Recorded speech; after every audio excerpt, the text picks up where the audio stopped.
यन्त्रोद्धारक हनूमत्स्तोत्रम्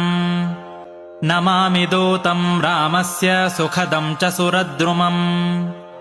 पीनवृत्तमहाबाहुं सर्वशत्रुनिवारणम्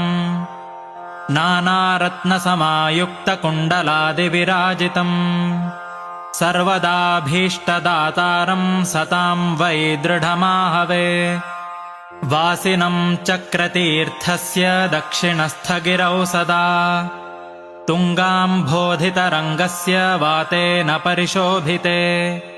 नानादेशागतैः सद्भिः सेव्यमानं नृपोत्तमैः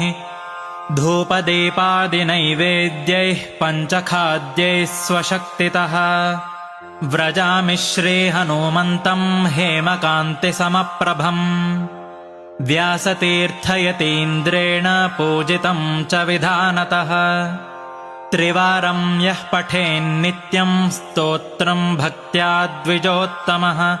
वाञ्छितं लभतेऽभीष्टं षण्मासाभ्यन्तरे खलु